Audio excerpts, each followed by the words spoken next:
There are 5 objections to subject to when you are trying to take over somebody's existing low rate loan. When you're trying to take over somebody's mortgage and maybe you don't want to qualify for a loan, there are 5 objections. And the saint of subject to, Pace Morby himself, explains them in this video.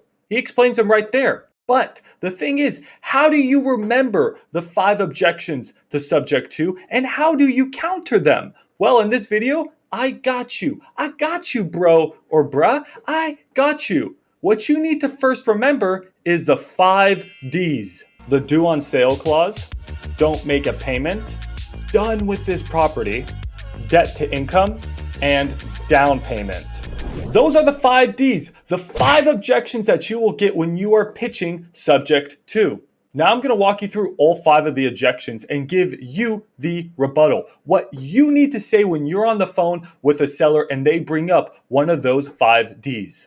Let's start from the top. The due on sale clause. Oh my God, the million times I've heard about the due on sale clause. So what is it? The due on sale clause is pretty much on all mortgages, and what it states is that the bank has the right, but not the obligation, to call a loan due upon the sale of that property. So what does that even mean in simple English? It means that the bank can call the loan due. They can say, hey, I want all my money and I want it right now because you sold the property. The property transferred hands. The title, the deed, it is with a new owner. So therefore, me, the bank, I want all my money and I want it now. When you purchase a home subject to, you're getting the deed. The deed, the ownership of the home is changing hands. So the bank has the right. They're not obligated. They don't have to, but they have the right to call that loan due, to ask for all their money and ask for it now. Pretty scary, right? Wrong. Absolutely wrong. It is not something to be scared of. The due on sale clause is not something to fear. Here is how you answer the due on sale clause objection. Yes, seller, the due on sale clause is a real thing and it is something to be aware of. However, I take all the precautions necessary to not have that loan called due. From my experience, only about 1 in every 1,000 loans are actually called due by the bank. And when that happens, on the off chance that ever happens, I usually just call up the bank, explain to them that I purchased a home subject to, and they're like, oh, that's fine. That's fine. As long as you keep making the payments, we are okay with that. Oh, and you're having the payments made by a servicing company? Even better. Okay, thank you very much. But let's just say on the off chance that the bank is like, no, I want my money and I want it now. What happens? Do you have to pay? No, you are selling your home. The due on sale clause is on me as a buyer. On the extremely off chance that it was called due, and I have never seen a loan called due, I will pay for it. I will either refinance the property or pay off the loan in cash. That's it. It is not something to be scared of, but it is something to note. Yo, that's it. That's how you rebuttal the due on sale clause. If the seller brings it up, you say yes. You acknowledge it. You say it's a real thing. You say it is something to be aware of. However, you say it is so unlikely, and in the event it ever were to happen, you would handle it. Done. Okay, the second objection is don't. What happens if you, the buyer, don't make a payment? What happens to the poor seller? They have the mortgage in their name. The loan, the debt is in their name. And what happens if you don't make a payment? Isn't that going to affect the seller? Well, it's really simple. You just answer the seller by saying this. That is such a great question, seller, but let me first explain to you how these payments are being made. Firstly, I have a professional servicing company making these payments every single month on the 1st. They are licensed to make the payments. They take money out of my bank account and pay your mortgage every month on the 1st like clockwork. But let's just say I was abducted by aliens. Shout out Pace Morby. If I was abducted by aliens, what would happen? Who would make your payments? So if I was abducted by aliens and I don't make your payment, what would happen? Well, not to worry. Let me first explain that 1, the down payment, the money I initially gave you for the property, you would keep that. All the payments I made thus far on your property, you would also keep that. You'd be benefited from that. The repairs, all the repairs I did to your property, that's you. That's for you to keep because you would get the home back. And now you, as the wholesaler or the investor, can do one of two things. You can explain to the seller that they'll get the home back by going through the typical foreclosure proceedings, or you can say that you would set up a performance deed or deed in lieu. If you don't know what that is, I'll make a dedicated video on that. But that's pretty much it. If the seller brings up the objection of you don't make payments, you say, hey, I have a professional servicing company making these payments on the first like clockwork. They're licensed to do this. But if I'm abducted by aliens, and trust me, I'm going to make these payments. Stress the fact that you're going to make these payments. But on the off chance that I don't make these payments, you keep all the down payment money. You keep all the money I paid thus far. Your home is going to be in beautiful condition and you'll get the home back. That's it. That is it. On to the next one. If you're liking this video, please make sure to subscribe. We are almost at 1,000 subscribers. I cannot believe it. I am honored. I love this community and I really, really appreciate all of you so much. Thank you. Just thank you. This means the world to me. 1,000 subscribers. This is so exciting. Okay, the third objection is done. Yeah, done. Sometimes you're going to call sellers and they're going to be like, yo, I hate this property. I'm so done with it. I want to move on. I want to forget this property. I don't want to be doing no lease options. I don't want anything to do with this property ever again. Have you got him that objection before? Because I know I have. And what the seller is actually trying to say, but they're not communicating it properly because they are not educated enough on subject to. It's not their fault. They're just not educated enough on subject to. What they're trying to say is, I, the seller, don't want to deal with tenants and toilets ever again on this property. I hate this property and I'm done with this property. What you need to explain to them is that they are never, ever, ever going to deal with tenants and toilets again if you buy this home subject to. Seller, I understand you're done with this property and I am purchasing your home. You are selling it. You don't have to deal with tenants and toilets ever again. Let me explain something to you.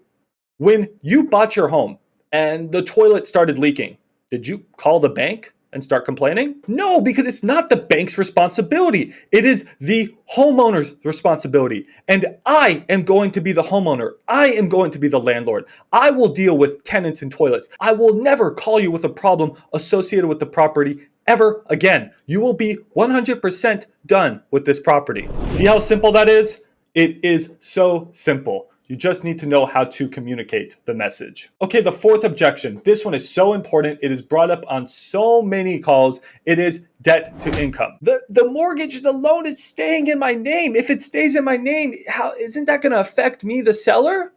No. Relax. Let me explain everything to you. When you purchase a home subject to, the debt is staying in the seller's name. You're taking the deed, but the debt is staying in the seller's name. And you need to be completely transparent and honest with the seller. If you call them and they say, is the loan still going to be in my name?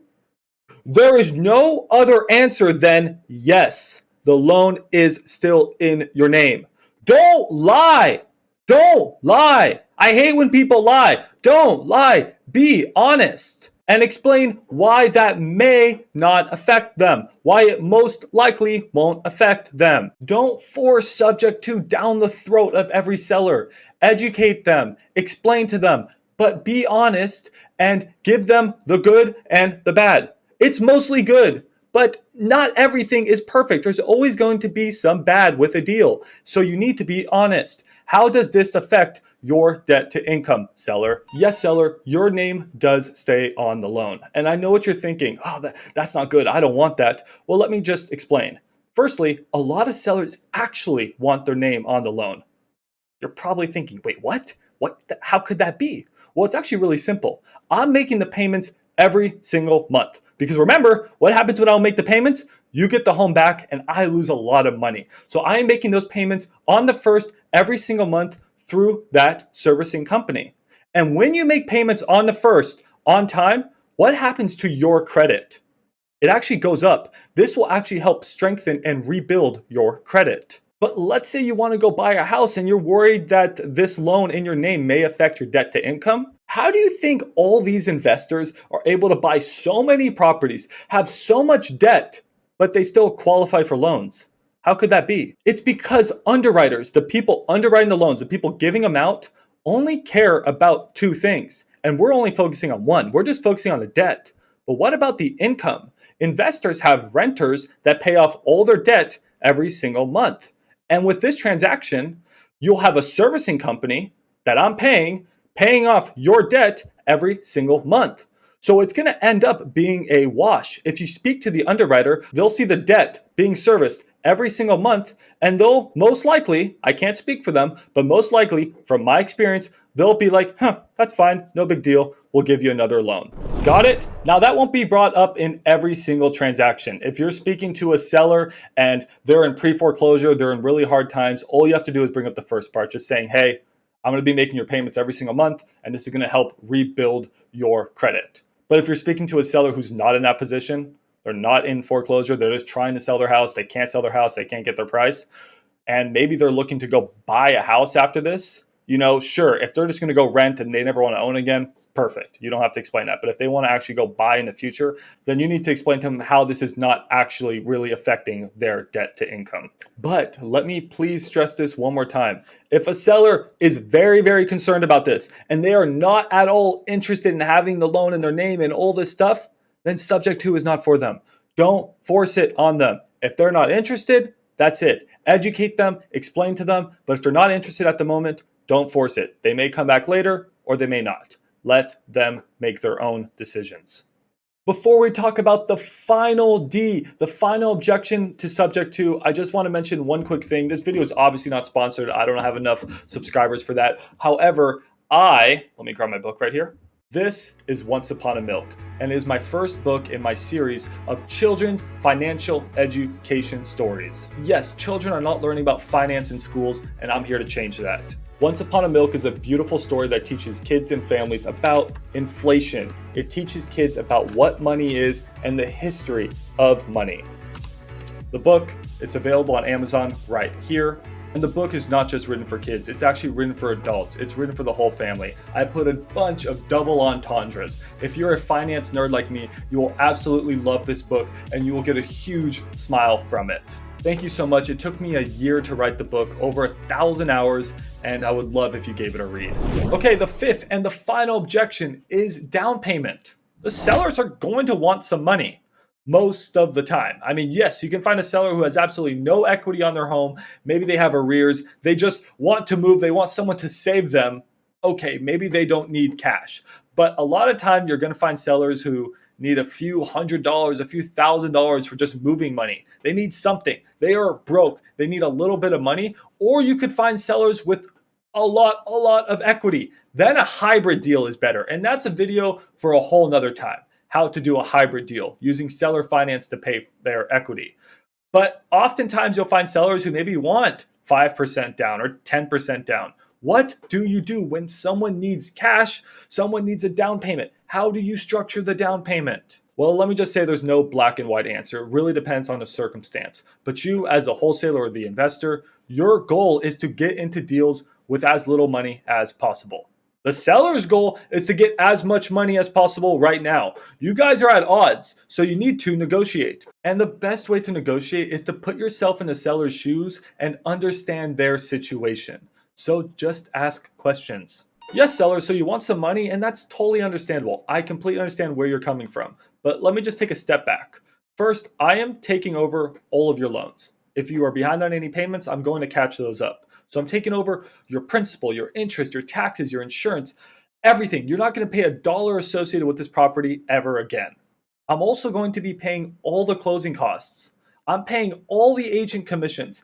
This is tens of thousands of dollars in savings to you. So I understand you want some cash now, but also try to understand me. I have all these fees coming out of my pocket already for the purchase of your property. So let me ask, how much cash up front do you think is fair? How much do you really need at this moment? That's it! Just ask them! Explain to them that you have all these costs, you're doing all these things for them, and then just ask them how much money they actually need. Again, subject 2 is just about being honest and having a great conversation with the seller. That's it. You're building a relationship. Be friendly, ask them questions, get to know them, understand their circumstances. They'll open up to you and you'll be able to make a deal that works for them. Subject 2 is about making specialized, tailored deals, customized deals for the sellers. Cash offers, you just give them cash. You don't give a crap about what their situation is. But subject to, and that's why I love subject to, that's why I love creative finance. That's why I have a creative finance YouTube channel. It's about giving the sellers what they need. You are honestly trying to help the sellers. You're trying to understand their circumstances and give them as much as possible, but still trying to make a good deal for yourself or for your investors. So, to summarize what you have to do when they ask for a down payment, explain all the things you're paying for, and then ask them how much money they need right now and what they think is fair. Your goal, a rule of thumb, is to get into deals with less than a 5% down payment to a seller. If you can, try to seller finance the down payment to the seller. So that's it. This is my ultimate video on the 5 objections to subject to, the 5 Ds. This video took me many hours to come up with, to film, to edit, but I don't care. As long as you are learning, as long as I'm helping you, I feel like that's all that matters. That is all that matters. So thank you so much. Leave a comment below and tell me what I should make a video on next. I am reading your comments. I promise I am reading your comments. I'm reading all of them. I'm taking notes, and I will make a video on whatever you ask for in the near future. Thank you so much, and I'll see you in the next video. Vincent is out.